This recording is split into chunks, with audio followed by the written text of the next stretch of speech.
तो गाइज आज NCERT part first का चैप्टर नंबर 2 हम करने जा रहे हैं।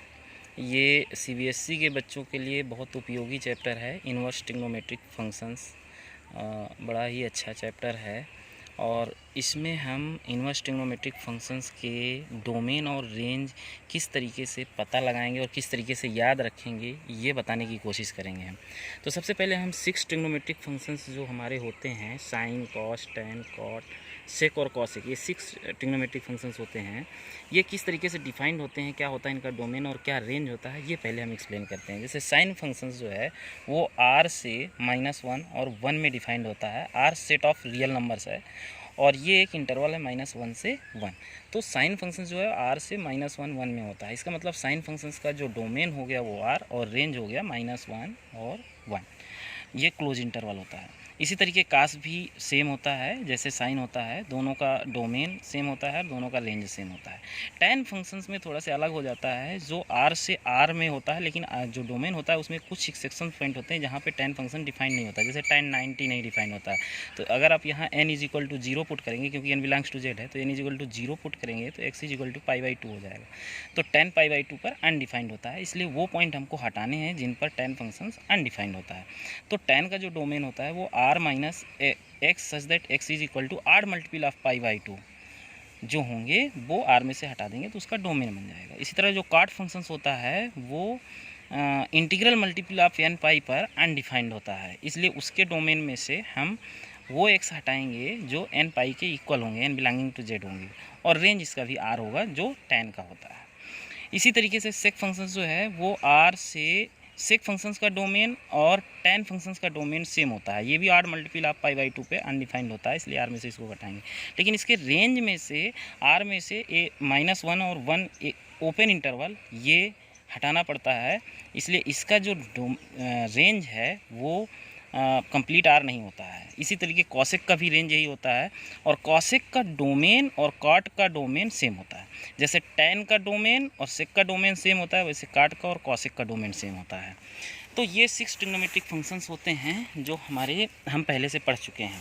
अब इनके अलग अलग डोमेन को हमने यहाँ पे लिस्ट कर दिया है जो ट्रिग्नोमेट्रिक फंक्शंस हैं। तो यहाँ फंक्शंस के नेम लिख दिए और ये उनके डोमेन लिख दिए हैं।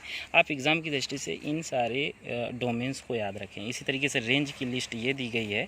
जो साइन फंक्शंस का रेंज है वो -1 से 1 क्लोज इंटरवल है, कॉस का -1 से 1 क्लोज इंटरवल है, टैन और कॉट का r होता है, सेक और कॉसेक का r होता है। तो हर दो फंक्शंस का रेंज सेम होता है। जैसे इन दोनों फंक्शंस का रेंज सेम है, इन दोनों का सेम है, इन दोनों का सेम है, तो हर दो फंक्शंस का रेंज सेम होता है। अब हम यही 6 ट्रिग्नोमेट्रिक फंक्शंस के ग्राफ देखेंगे और इनकी ब्रांच देखेंगे, ब्रांच में प्रिंसिपल ब्रांच देखेंगे वो क्या होती है।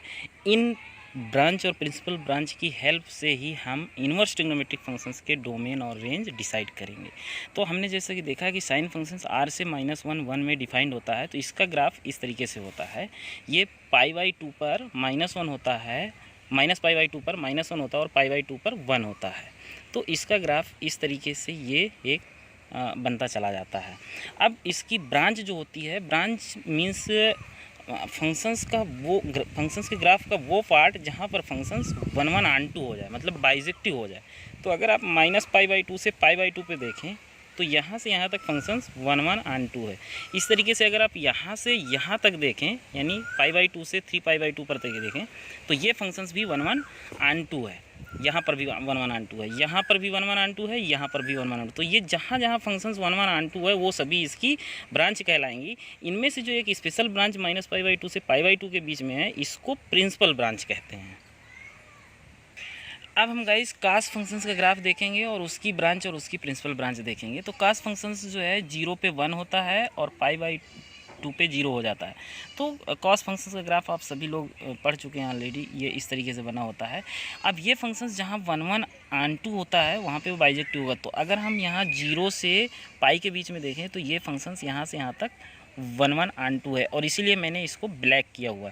इसी तरीके से ये फंक्शंस, तो ये एक इसकी ब्रांच हो गई। इसी तरीके से ये फंक्शंस यहाँ से यहाँ तक भी, यानी पाई से 2 पाई के बीच में भी 1 ऑन 2 हो जाएगा, तो ये भी इसकी एक ब्रांच हो जाएगी।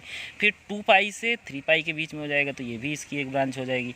तो इस तरीके से अगर किसी कॉस फंक्शंस की हमको सारी ब्रांच निकालनी हो तो हम वो पार्ट ग्राफ के निकालेंगे जहाँ जहाँ फंक्शंस 1 ऑन 2 है। तो इसकी कुछ ब्रांच हमने यहाँ पे लिस्ट की हुई है। बहुत सारी ब्रांच होती हैं, लेकिन इसकी प्रिंसिपल ब्रांच जो होती है वो 0 से पाई होती है। ये स्टैंडर्ड ब्रांच होती है, यही इसके इनवर्स ट्रिग्नोमेट्रिक फंक्शंस का डोमेन और रेंज में काउंट किया जाएगा। तो ये है इसका प्रिंसिपल ब्रांच। अब गाइस tan फंक्शंस का हम ग्राफ देखते हैं। tan फंक्शंस का ग्राफ π/2 पर tan फंक्शंस अनडिफाइंड होता है। तो यहाँ पर देखिए ये ग्राफ जाते जाते ये थोड़ा सा टच कर गया, बट ये ऐसे इसको टच नहीं करेगा कभी भी, ये अनडिफाइंड हो जाएगा जा करके। इसी तरीके से ये भी इधर अनडिफाइंड चला जाएगा। तो -π/2 पे और π/2 पे tan फंक्शंस अनडिफाइंड होता है और 0 पे 0 होता है। अब ये फंक्शंस यहाँ π/2 से लेकर के -π/2 तक देखिए 1 ऑन 2 है, इसलिए ये इसकी प्रिंसिपल ब्रांच हो गई। इसी तरीके से ये भी फंक्शंस इसका 1 ऑन 2 है यहाँ पर, इसलिए ये भी इसकी ब्रांच होगी, ये भी ब्रांच होगी, ये भी ब्रांच होगी, ये भी ब्रांच, सभी ये ब्रांच होंगी। लेकिन ये वाली इसकी प्रिंसिपल ब्रांच होगी, जो मैंने यहाँ पे लिखा है प्रिंसिपल ब्रांच, और मैंने इसको ब्लैक कर दिया है इसकी प्रिंसिपल ब्रांच। सिमिलरली कॉट फंक्शंस का जो प्रिंसिपल ब्रांच है वो देखिए 0 से पाई होगा, क्योंकि फंक्शंस 0 से पाई के बीच में ये 1 ऑन 2 है, और इसको हम प्रिंसिपल ब्रांच लेंगे। और ये भी इसकी ब्रांच है, ये भी ब्रांच है, ये भी ब्रांच है, ये सभी ब्रांच हैं इसकी, जो हमने यहाँ पे लिस्ट किया हुआ है। सिमिलरली सेक फंक्शंस का ग्राफ इस तरीके से बनता है, जो आप पहले क्लास 11th में पढ़ चुके हैं। ये -π/2 से π/2 के बीच में इस तरीके से ग्राफ होता है, और यहाँ पर इसकी वैल्यू 1 होती है। और π/2 से 3π/2 के बीच में ये इस तरीके से होता है, और यहाँ पर वैल्यू इसकी -1 होती है। तो अब यहाँ पर देखिए ये फंक्शंस यहाँ से लेकर यहाँ तक, यहाँ से लेकर यहाँ तक, और यहाँ से लेकर यहाँ तक ये फंक्शंस 1 ऑन 2 है। इसी तरीके यहाँ से लेकर यहाँ तक और यहाँ से लेकर यहाँ तक, यानी हम 0 से पाई लें अगर, तो ये फंक्शंस 1 ऑन 2 होगा, एक्सेप्ट एक पॉइंट पे π/2 पे। π/2 पे ये फंक्शंस डिफाइंड नहीं है, देखिए यहाँ पे π/2 पे डिफाइंड नहीं है, इसलिए जो प्रिंसिपल ब्रांच ली जाएगी वो 0 से पाई ली जाएगी, और इसमें से π/2 हटा दिया जाएगा। So close interval 0 to π/2 minus π/2 हो जाएगा। अदर ब्रांच है जैसे, तो अदर ब्रांच में भी ये देखिए ऑड मल्टीपल ऑफ π/2 पे अनडिफाइंड होगा, तो हर एक ब्रांच में से ऑड मल्टीपल ऑफ π/2 सब्ट्रैक्ट कर दिया जाएगा। तो अगर हम जैसे ये ब्रांच लेंगे तो इसमें देखिए 3π/2 नहीं आएगा, ये यहाँ से यहाँ तक फंक्शंस 1 ऑन 2 होगा, लेकिन 3π/2 नहीं होगा। इसी तरीके से ये यहाँ से यहाँ तक 1 ऑन 2 होगा, लेकिन इसमें -3π/2 नहीं होगा। तो इसमें ऑड मल्टीपल ऑफ π/2 हर एक ब्रांच से घटता चला जाएगा, करस्पॉन्डिंग ऑड मल्टीपल ऑफ π/2 जो उस इंटरवल के मिडिल में होगा, बीचों बीच होगा। अब लास्ट ट्रिग्नोमेट्रिक फंक्शन है cosec x, इसका ग्राफ भी इस तरीके से होता है। थोड़ा से sec x और cosec x के ग्राफ में थोड़ा सा अंतर है। sec x हमारा यहाँ बन रहा था, ये थोड़ा सा शिफ्ट होके बन रहा है हमारा। तो इसमें ये फंक्शंस यहाँ से यहाँ तक 1 ऑन 2 होगा, जिसमें 0 नहीं होगा। इसी तरीके से ये फंक्शंस यहाँ से यहाँ तक 1 ऑन 2 होगा, जिसमें पाई नहीं होगा। तो इसकी प्रिंसिपल ब्रांच जो है हमारी -π/2 से π/2 होगी, लेकिन 0 नहीं होगा। इसलिए अदर ब्रांच में से भी इसमें इंटीग्रल मल्टीपल ऑफ पाई वो हमारे ब्रांच से, सभी ब्रांच से हट जाएगा, और प्रिंसिपल ब्रांच से 0 हट जाएगा। तो गाइज़ अब हम मेन पार्ट में आए हैं अपने वीडियो के, क्योंकि हम इनवर्स ट्रिग्नोमेट्रिक चैप्टर पढ़ रहे हैं, और इनवर्स ट्रिग्नोमेट्रिक फंक्शंस के हम डोमेन और रेंज किस तरीके से फाइंड करेंगे और किस तरीके से याद रखेंगे, ये बताने के लिए वीडियो बनाया गया है। अभी तक हम जो पिछले 3-4 मिनट से पढ़े हैं, उसमें हमने देखा है कि ट्रिग्नोमेट्रिक फंक्शंस के ग्राफ क्या होते हैं, उनके ब्रांच क्या होते हैं, उनके प्रिंसिपल ब्रांच क्या होते हैं, डोमेन और रेंज क्या होते हैं। अब हम इनवर्स ट्रिग्नोमेट्रिक फंक्शंस के डोमेन और रेंज पता लगाएंगे।